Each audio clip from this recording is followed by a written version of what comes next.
Hello friends, welcome to my YouTube channel. आपके अपने YouTube channel पर फिर से आपका बहुत बहुत स्वागत है। तो फ्रेंड्स, आज हम जानने वाले हैं प्लाज्मा और सीरम में अंतर। इन दोनों में क्या अंतर है, क्या पॉइंट्स हो सकते हैं, दोनों को किस ट्यूब में लिया जाता है, आज हम सब कुछ डिटेल में अच्छे से समझेंगे। फ्रेंड्स, इस वीडियो को देखने के बाद आप प्लाज्मा और सीरम में जो अंतर होता है कभी भूल नहीं पाएंगे और हर किसी को आप अच्छे से समझा सकते हैं, बता सकते हैं कि वास्तव में प्लाज्मा और सीरम में क्या अंतर होता है। तो फ्रेंड्स, हम अंतर समझने से पहले सबसे पहले हम इसकी शुरुआत में चलते हैं कि इसकी शुरुआत कहाँ से हुई है और उसके साथ साथ हमको किस किस चीज़ को जानना ज़रूरी है। हम सारे चीज़ को समझते हैं, आइए देखते हैं। तो फ्रेंड्स, सबसे पहले हम यहाँ पे देख रहे हैं हमारा है ब्लड। ओके फ्रेंड्स, ब्लड हमारा दो टाइप के होते हैं, यानी कि ये दो चीज़ से मिलकर बना होता है। इसके दो टाइप्स होते हैं।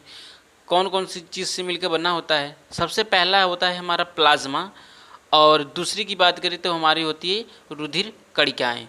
ओके फ्रेंड्स, अब हम समझते हैं कि प्लाज्मा में की भी कितने टाइप्स हैं। तो प्लाज्मा के दो टाइप्स हैं। पहला है जिसमें होता है पानी हमारा, ये हमारा 90% होता है। प्लाज्मा का 90% भाग हमारा क्या होता है? पानी होता है। अगला हम बात करें तो 10% भाग जो हमारा होता है वो मिनरल्स हो सकते हैं, न्यूट्रल्स, यानी कि मिनरल्स या न्यूट्रल्स हो सकते हैं। मतलब कार्बनिक और अकार्बनिक पदार्थ जो होते हैं प्लाज्मा हमारे, वो हमारे 10% होते हैं। अगले की बात करें हम तो हमारा होता है रुधिर कणिका, और रुधिर कणिका में हमारे जो टाइप्स होते हैं वो होते हैं हमारे आरबीसी, डब्ल्यूबीसी और हमारे प्लेटलेट्स। अब हम समझते हैं कि फ्रेंड्स, हमारा जो प्लाज्मा के अंदर 10% जो हमारे न्यूट्रिशन होते हैं, वो जो न्यूट्रिशन होते हैं उस न्यूट्रिशन के अंदर हमारा एक प्रोटीन पाया जाता है। फ्रेंड्स, क्या पाया जाता है? प्रोटीन पाया जाता है। उस प्रोटीन का नाम है हमारा फाइब्रिनोजन नामक प्रोटीन्स। ओके फ्रेंड्स, देखिए ये फाइब्रिनोजन नामक प्रोटीन हमारे ब्लड में करता क्या है? ब्लड को जमाने का कार्य करता है फ्रेंड्स। यानी कि हमारे ब्लड में जब क्लॉट करता है हमारा ब्लड, तो कौन सी प्रोटीन उसमें प्रक्रिया में काम करती है? फाइब्रिनोजन नामक प्रोटीन। लेकिन फ्रेंड्स, एक बात हम ध्यान देंगे, ब्लड को क्लॉट करने के लिए केवल फाइब्रिनोजन नामक प्रोटीन ही कार्य नहीं करती। यहाँ पे हम देख सकते हैं इसमें, अगर हम कणिका की बात करें तो थ्रम्बोसाइट जो हमारी कणिका है, यानी कि हम जिसको बोल सकते हैं प्लेटलेट, इसका वैज्ञानिक नाम हमारा है थ्रम्बोसाइट। तो हमारी ब्लड को क्लॉट करने में थ्रम्बोसाइट का भी प्रयोग होता है, यानी थ्रम्बोसाइट की भी आवश्यकता पड़ती है। अगला की बात करें तो हमारी विटामिन जो के होती है वो भी ब्लड को क्लॉटिंग करने में महत्वपूर्ण भूमिका निभाती है। अगला की बात करें तो प्रोटीन हमारा जो होता है फाइब्रिनोजन नामक प्रोटीन, ये तो हमने ऑलरेडी बता दिया है कि फाइब्रिनोजन नामक प्रोटीन ब्लड को क्लॉटिंग करने में इसकी ज़रूरत पड़ती है। और अगर हम धातु या तत्व की बात करें तो हमारा कैल्शियम नामक जो धातु होता है, तत्व होता है, इससे भी हमारा क्या होता है? ब्लड को क्लॉट करने में मदद करती है। तो फ्रेंड्स, यानी कि फाइब्रिनोजन नामक प्रोटीन ही क्लॉटिंग नहीं करती। लेकिन हमको क्या पढ़ना है? फाइब्रिनोजन के अंदर प्लाज्मा और सीरम को समझना है, इसलिए फाइब्रिनोजन इस पॉइंट में बेशक जरूरी है। अब हम फ्रेंड्स आगे कुछ एग्जाम्पल के तौर पे समझते हैं। सपोज दैट, मान लीजिए ये हमारा एक ट्यूब है। ओके फ्रेंड्स, ये हमारा जो ट्यूब है, इस ट्यूब में हमने क्या किया? ब्लड को सैंपल को कलेक्ट किया और इस ट्यूब में के अंदर हमने फिल कर दिया, यानी कि डाल दिया।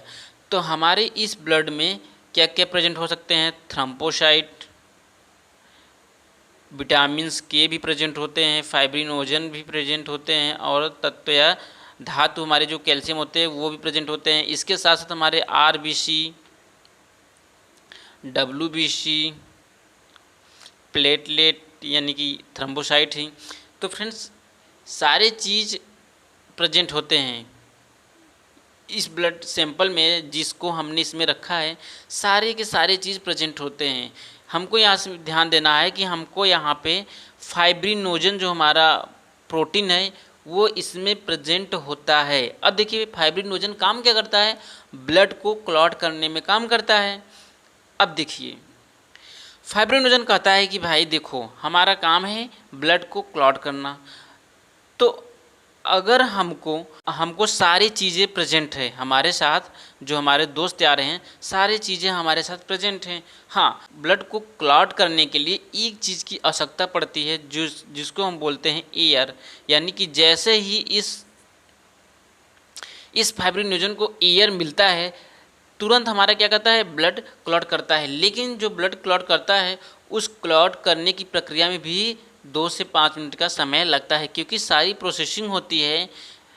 तो ब्लड को क्लॉट करने में 2 से 5 मिनट का समय लगता है। लेकिन हम बता दें कि इसमें किसकी आवश्यकता पड़ती है, ओनली एयर। अगर हमको एयर मिल गया इस ब्लड में, तो हमारे सारे जो ब्लड हैं वो क्लॉट कर जाएंगे। लेकिन हम लोग करते क्या हैं, जैसे ही ब्लड को सैंपल को कलेक्ट करते हैं, हम किस में फिल कर देते हैं, इस ईडीटी ट्यूब में। अब देखिए, ये ईडीटी ट्यूब करता क्या है, इस ईडीटी ट्यूब में हम अगर ध्यान से देखेंगे तो कुछ हमारे कण होते हैं वाइट से, वो हमारे कण होते हैं इथाइलिन डायमीन टेट्रा एसिड। यानी कि इसी ईडीटी ट्यूब का फुल फॉर्म भी है और यही चीज़ इसमें पाया जाता है, इथाइलिन डायमीन टेट्रा एसिड। यानी कि ये करता क्या है, ये हमारे ब्लड को क्लॉट करने से रोकता है। यानी कि जो फाइब्रिनोजन जो प्रक्रिया प्रोसेस होती है, ये क्या करता है, सभी को निष्क्रिय कर देता है और किसी को एक दूसरे से संपर्क होने ही नहीं देता। तो इससे क्या होता है कि हमारा ब्लड क्लॉट होने से रुक जाता है।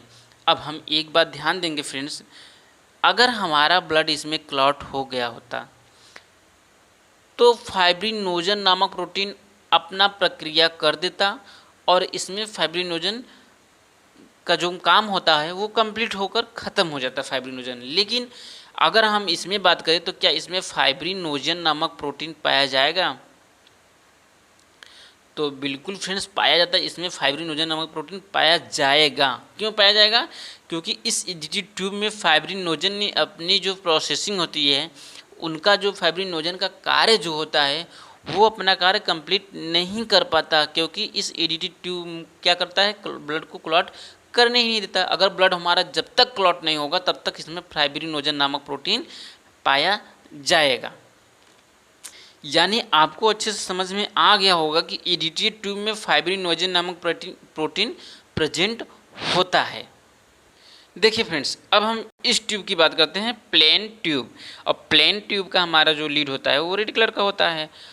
अगर हम ब्लड सैंपल को कलेक्ट कर इस प्लेन ट्यूब में डालते हैं तो ये प्लेन ट्यूब के अंदर कुछ भी नहीं पाया जाता, कोई भी हमारे कण नहीं पाए जाते वाइट कलर के, जो हमारे ब्लड को क्लॉट करने में रोकता है। तो यानी कि जैसे हम इस प्लेन ट्यूब में ब्लड को डालते हैं, ब्लड सैंपल को डालते हैं, वैसे ही ब्लड क्या करता है, क्लॉट कर देता है कुछ टाइम के बाद। जब ब्लड क्लॉट हो जाएगा यानी कि फाइब्रिनोजन ने अपना काम इसमें कर दिया। फाइब्रिनोजन का काम था ब्लड को क्लॉट करना, यानी कि इस प्लेन ट्यूब में डालते ही फाइब्रिनोजन क्या किया, ब्लड को क्लॉट कर दिया।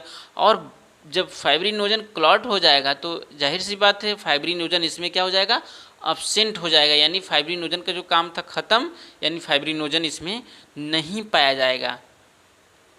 यानी कि ईडीटी ट्यूब में हमारा फाइब्रिनोजन प्रेजेंट रहता है और प्लेन ट्यूब में हमारा फाइब्रिनोजन प्रेजेंट नहीं होता, यानी अब्सेंट होता है। अब फ्रेंड्स, हम इसके अंतर के बारे में समझेंगे और आप भी अंतर अब कर सकते हैं। आइए समझते हैं कि क्या अंतर है। देखिए, ये हमारा है प्लाज्मा, यहाँ पे हमारा है सीरम। ओके फ्रेंड्स, पहला पॉइंट क्या कहता है, पहला पॉइंट कहता है जिस ब्लड में फाइब्रिनोजन नामक प्रोटीन प्रेजेंट हो। याद करिए फ्रेंड्स, ईडीटी ट्यूब में क्या था, हमारा फाइब्रिनोजन नामक प्रोटीन प्रेजेंट था, तो हमारा क्या कहलाएगा, प्लाज्मा कहलाएगा। यानी कि फ्रेंड्स, जब हम ब्लड सैंपल को ईडीटी ट्यूब में रखते हैं तो हमारा क्या उसमें प्रेजेंट रहता है, फाइब्रिनोजन नामक प्रोटीन प्रेजेंट रहता है। यानी कि हमारा जो ईडीटी ट्यूब में ब्लड सैंपल रहता है उसमें हमारा क्या प्राप्त होता है, प्लाज्मा प्राप्त होता है फ्रेंड्स। ओके फ्रेंड्स, ये कभी मत भूलना, ईडीटी ट्यूब में हमारा क्या प्राप्त होता है, प्लाज्मा। अब प्लाज्मा कैसे प्राप्त होता है, तो जाहिर सी बात है सेंट्रीफ्यूज करके। और वैसे भी आप अगर आप कुछ टाइम के लिए एक स्थायी रूप में रख देते हैं तो भी हमारा प्लाज्मा बाहर आ जाता है, क्योंकि आरबीसी के जो कण हैं वो सेटल डाउन हो जाते हैं। तो आपने एक अच्छा पॉइंट समझा कि ईडीटी ट्यूब में हमारा फाइब्रिनोजन नामक प्रोटीन प्रेजेंट रहता है, और फाइब्रिनोजन नामक प्रोटीन प्रेजेंट होने की वजह से हमारा क्या पाया जाता है, प्लाज्मा पाया जाता है। अब हम समझते हैं सीरम, जिसमें फाइब्रिनोजन नामक प्रोटीन अब्सेंट हो। फ्रेंड्स, किसमें अब्सेंट होता है फाइब्रिनोजन? प्लेन ट्यूब में। अगर हमारा प्लेन ट्यूब में फाइब्रिनोजन नामक प्रोटीन अब्सेंट होगा तो हमारा क्या पाया जाएगा, शेष बचा भाग हमारा क्या कहलाता है, सीरम कहलाता है। यानी फ्रेंड्स, प्लेन ट्यूब में हमारा क्या प्राप्त होगा, सीरम प्राप्त होगा। क्यों सीरम प्राप्त होगा? क्योंकि उसमें फाइब्रिनोजन नामक प्रोटीन पाया ही नहीं जाता, यानी कि अब्सेंट हो जाता है। क्यों अब्सेंट हो जाता है? क्योंकि वो क्लट कर जाता है। आगे हम अगला पॉइंट समझेंगे फ्रेंड्स। देखिए, कहता है जिस ब्लड में एंटी कागुलेंट फैक्टर अब्सेंट हो। अब देखिए फ्रेंड्स, एंटी कागुलेंट का मतलब होता है जमाव कारक प्रेजेंट हो, लेकिन एंटी कागुलेंट का मतलब जमाव कारक प्रेजेंट नहीं होता। यानी कि इसमें क्या होता है, अब्सेंट होता है। यानी कि ईडीटी ट्यूब में हमारा जमाने वाला जो कार्य होता है वो पाया ही नहीं जाता। पाया जाता है कि नहीं? एंटी कागुलेंट, यानी कि कागुलेंट का मतलब होता है जमाने वाला, और एंटी कागुलेंट का मतलब न जमाने वाला। इसमें अब्सेंट होता है, यानी कि इसमें जमाने वाला अब्सेंट होता है। तो इसमें ये हमारा अंतर है। अगला हम समझते हैं जिसमें एंटी कागुलेंट फैक्टर प्रेजेंट हो, यानी कि इसमें न जमाने वाला फैक्टर मौजूदता है। अब देखिए, अगला पॉइंट आप समझेंगे तो याद हो जाएगा। ये आपको उल्टा लग रहा होगा, यहाँ आप देखिए, जिसमें कागुलेंट फैक्टर प्रेजेंट हो, जस्ट उसी का उल्टा है। यानी कि जिस ब्लड में कागुलेंट फैक्टर यानी कि जमाव कारक प्रेजेंट हो। जमाव कारक किस में प्रेजेंट होता है? ईडीटी ट्यूब में, क्योंकि उसमें फाइब्रिनोजन नामक प्रोटीन पाया जाता है। अगर हमारा फाइब्रिनोजन नामक प्रोटीन पाया जाएगा तो जाहिर सी बात है हमारा उसको ब्लड को जमा यानी कि क्लॉटिंग करने में क्लॉटिंग होगा, और क्लॉटिंग होगा यानी कि कागुलेंट फैक्टर इसमें मौजूद है। जिसमें कोगुलेंट फैक्टर अब्सेंट हो, यानी कि इसमें ऐसा कोई भी फैक्टर नहीं पाया जाता, ऐसा कोई फाइब्रिनोजन नहीं पाया जाता जो ब्लड को जमाने का काम करे। अब हम समझते हैं इसके कलर के बारे में। तो फ्रेंड्स, हमारा जो प्लाज्मा का जो कलर होता है वो लाइट येलो होता है, यानी कि हल्का पीला होता है, और हमारा जो सीरम का कलर होता है वो भी लाइट येलो होता है। यहाँ पे आपको कलर दोनों का डिफाइन हो रहा होगा, दोनों में हल्का पीले कलर का होता है। अब एक बात समझिए, ये हमारा ईडीटी ट्यूब है। कौन सा ट्यूब है? ईडीटी ट्यूब है। अब यहाँ पे एक बात ध्यान दीजिए, हमारा जो ईडीटी ट्यूब में ब्लड का सैंपल होता है वो जो सेटल डाउन होता है वो इक्वल टाइप में होता है। सेटल डाउन यानी कि बराबर टाइप में आरबीसी सेटल डाउन होता है। उसके बाद हम अगर ऊपर थोड़े से ध्यान देंगे तो यहाँ पे हमारी जो एक थोड़ी सी पाई जाती है उसमें हमारा डब्ल्यूबीसी और प्लेटलेट प्रेजेंट रहता है। यानी कि ऊपर जो हमारा भाग होता है उसमें हमारा डब्ल्यूबीसी और प्रेजेंट पाया जाता है, और उसके ऊपर हमारा जो पाया जाता है वो हमारा होता है प्लाज्मा। यानी कि ईडीटी ट्यूब में हमारा तीन तरह के दिखते हैं, आरबीसी और डब्ल्यूबीसी प्लेटलेट, और ऊपर सबसे प्लाज्मा। यानी कि और एक बात हमेशा ध्यान देंगे, आरबीसी का जो सेटल डाउन होता है वो इक्वल टाइप में होता है, कलर आराम से बैठ जाता है। यहाँ पे हम ध्यान देंगे कि जो सीरम होता है इसमें फाइब्रिनोजन जब पाया ही नहीं जाएगा तो ऑटोमेटिक जैसे भी जहाँ भी ब्लड रहेगा वहीं पे हमारा क्लॉट कर जाएगा।